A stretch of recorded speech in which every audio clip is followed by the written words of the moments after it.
Hello दोस्तों। तो स्वागत है आप सबका एमएस क्यूब के इस नए सेशन में, जहां पर हमने पिछले लेक्चर में जहां पे अपने सेशन को छोड़ा था उसको आज कंटिन्यू करने वाले हैं। तो जैसा कि हमने पिछले लेक्चर में क्या देखा था, मैंने आपको जैसे कि आपको क्लास 9 की साइंस पढ़ा रहा था, जिसमें मैंने आपको क्या पढ़ाया था, मैटर के बारे में बताया था। मैटर की फिजिकल नेचर के बारे में पढ़ा था हम लोगों ने, और उनके पार्टिकल्स के कैरेक्टरिस्टिक पढ़ा था। तो अब उससे रिलेटेड हम कुछ बेसिक क्वेश्चन जो आपके एनसीईआरटी बुक में ही है, इंटेक्ट क्वेश्चन है, उसको आज थोड़ा डिटेल में डिस्कस करने वाले हैं। जैसे कि पहला क्वेश्चन आपसे एनसीईआरटी की बुक का इंटरेस्ट क्वेश्चन जो कि पेज नंबर 3 पर ही दिया हुआ है, उसमें आपको क्या पूछा गया है कि which of the following are matter. मतलब क्या, आपके पास ही कुछ नाम लिखे हुए हैं, कुछ सब्सटेंसेस के, कुछ भी थिंग के, और आपसे पूछा गया कि इनमें से क्या क्या मैटर है, किन किन को मैटर कंसीडर कर सकते हैं और किन किन को मैटर नहीं कह सकते। तो जैसे एक एक करके हम इनको एनालाइज करते हैं। जैसे कि चेयर, अगर मैं चेयर की बात करूँ तो चेयर क्या हम इसको मैटर कह सकते हैं? ऑफ कोर्स हम इसे मैटर कह सकते हैं। क्यों? क्योंकि हम इसको टच कर सकते हैं, इसका कुछ मास होता है, इसका कुछ वॉल्यूम होता है। अगर हमें मैटर का डेफिनेशन दोबारा रिकॉल करो तो हम लोगों ने क्या पढ़ा था कि matter anything that occupy space and have mass is called matter. तो हमको पता है कि चेयर जो है, चेयर का कुछ ना कुछ मास भी होता है, ऑब्वियसली ये कुछ ना कुछ स्पेस भी ऑक्यूपाई करता है, मतलब इसका कुछ ना कुछ वॉल्यूम भी होता है, तो हम इसको मैटर कह सकते हैं।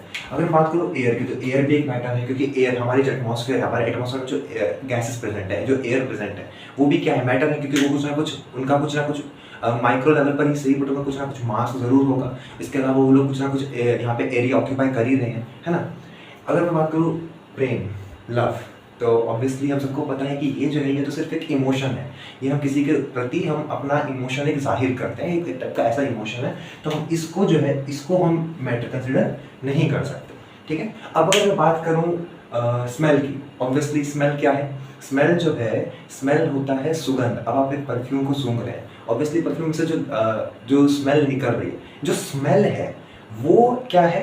क्या हम उसको टच कर पा रहे हैं? क्या उसका कुछ मास है? क्या हम उसको क्या उसका कुछ वॉल्यूम ऑक्यूपाई हो पा रहा है? नहीं। तो हम स्मेल को हम मैटर कंसिडर नहीं करेंगे। हाँ, जो स्मेल जिसमें से आता है, जैसे कि परफ्यूम में लिक्विड जो उसके अंदर होता है प्रेजेंट, उससे स्मेल आ रहा है, तो हम उस लिक्विड को हम कह सकते हैं मैटर, बट हम स्मेल यानी कि सुगंध को ऑब्वियसली हम मैटर कंसिडर नहीं करेंगे। ठीक है। तो यानी कि ये भी हमारा मैटर नहीं है। अब अगर बात करें हेट, ऑब्वियसली ये भी क्या एक तरह का इमोशन है, हम किसी से नफरत करते हैं और वी हेट समवन, तो हेट क्या है? एक तरह का इमोशन है जो किसी के लिए जाहिर करते हैं, तो ऑब्वियसली ये भी मैटर नहीं होगा। अब क्विकली करते हैं फटाफट। आलमंड्स, ऑब्वियसली ये भी होगा। बादाम हम सब खाते रहते हैं। थॉट, ऑब्वियसली ये भी नहीं होगा, क्योंकि ये भी एक टाइप का विचार है, सब कुछ नहीं है। कोल्ड, ऑब्वियसली ये भी नहीं है। ये क्या है? ये जो है, ये भी ये कोल्ड क्या है? जैसे हम लोग को सर्दी लगे, तो सर्दी लगे ऑब्वियसली सर्दी को हम छू नहीं पा रहे हैं, सर्दी कोई मैटर थोड़ी है। ऑब्वियसली सर्दी ना कोई मास ऑक्यूपाई कर रहा है, ना उसका कोई वॉल्यूम है वगैरह। Cold drink, obviously cold drink होता है, क्योंकि कोल्ड ड्रिंक जो है क्या है? लिक्विड है ना ऑब्वियसली। या फिर उसका जो कैन होता है, बाहर का कैन, अगर कैन की बात की जाए तो कैन, अगर अंदर के लिक्विड की बात की जाए जो हम पीते हैं, तो वो भी क्या मैटर है? ऑब्वियसली, है ना। इसके अलावा बात करो smell of perfume. Smell of perfume, देखो यहाँ पे क्या है ना, अगर परफ्यूम की स्मेल है, तो मैंने क्या बताया, जैसे परफ्यूम में जो लिक्विड प्रेजेंट होता है, उस स्मेल का कॉज कौन है? लिक्विड, वो जो लिक्विड उसके अंदर प्रेजेंट है। अगर उस लिक्विड की बात करेंगे तो वो लिक्विड क्या है? वो लिक्विड मैटर है, बिकॉज वो जो लिक्विड है उसका कुछ ना कुछ मास है, साथ ही वो कुछ ना कुछ स्पेस होता है। बट स्मेल है वो मैटर नहीं होता है, स्मेल जो है वो मैटर नहीं होता है। ठीक है। अब हम बात करते हैं अगले क्वेश्चन। ये तो बहुत ही बेसिक क्वेश्चन था, मैं काफी ज़्यादा इसमें ज़्यादा कुछ खास नहीं है, बस आपकी बेसिक अंडरस्टैंडिंग के लिए कि मैटर को आप और ज़्यादा डिटेल में समझ पाए।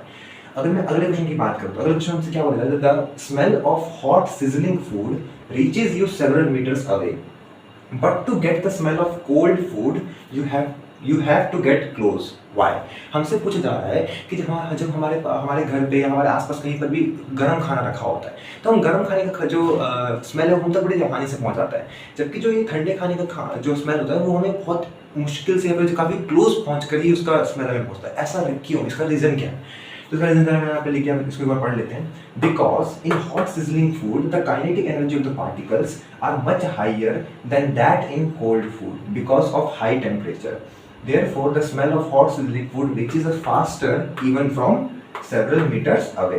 यहाँ इस पूरे आंसर में जो मेन अंडरलाइन करने वाली बात है वो क्या है कि हॉट सिजलिंग फूड में काइनेटिक एनर्जी जो होती है वो हाइयर होती है in comparison to cold food because of high temperature. क्या मतलब है इसका? देखो मैंने आप सबको बताया था। देखो काइनेटिक एनर्जी होती क्या है? कोई भी ऑब्जेक्ट जो है, कोई भी सब्सटेंस जो है इस यूनिवर्स में, अगर वो मोशन में है तो ऑब्वियसली एक कुछ ना कुछ एनर्जी, एक टाइप की एनर्जी है जो उसको मोशन में उसको मोशन में एनरोल कर रही है। उस टाइप की एनर्जी को क्या बोलते हैं? Kinetic energy. जैसे आप चल रहे हो तो आपके अंदर कौन सी एनर्जी है उस चलते वक्त? काइनेटिक एनर्जी है। तो देखिए, काइनेटिक एनर्जी जो है, जैसे मैं आपको पिछले लेक्चर में बताया था कि जो काइनेटिक एनर्जी होती है, काइनेटिक एनर्जी को मैं के ई शॉर्ट में लिख देता हूँ, ये होती है इनवर्सली प्रोपोर्शनल किसके? टेम्परेचर के। ये क्या होती है? इनवर्सली प्रोपोर्शनल होती है टेम्परेचर के। यानी कि अगर टेम्परेचर ज़्यादा होगा, सॉरी मैंने गलती से बोल दिया, काइनेटिक एनर्जी जो होती है वो डायरेक्टली प्रोपोर्शनल होती है टेम्परेचर के। इसका मतलब क्या है कि अगर टेम्परेचर बढ़ेगा तो काइनेटिक एनर्जी भी बढ़ेगी। अब हमें क्या पता है कि जो हॉट सिजलिंग फूड है उसका जो टेम्परेचर ऑब्वियसली वो ज़्यादा होता है in comparison to cold food. अगर उसका टेम्परेचर ज़्यादा है, इसका मतलब क्या कि उसका काइनेटिक एनर्जी ज़्यादा होगा, उसके पार्टिकल्स का काइनेटिक एनर्जी ज़्यादा होगा। तो हॉट फूड का जो उसके अंदर से जो फ्यूम्स निकल रहे होते हैं, उसके जो पार्टिकल्स होते हैं, उसका काइनेटिक एनर्जी ज़्यादा होता है क्योंकि उसका टेम्परेचर ज़्यादा होता है। इसी वजह से कोल्ड फूड के मुकाबले हॉट फूड का जो स्मेल है वो हम तक आसानी से पहुंच जाता है। आई होप आपको ये क्वेश्चन समझ में आया होगा। हम अगले क्वेश्चन को अगले सेशन में डिस्कस करने वाले हैं। Thank you so much.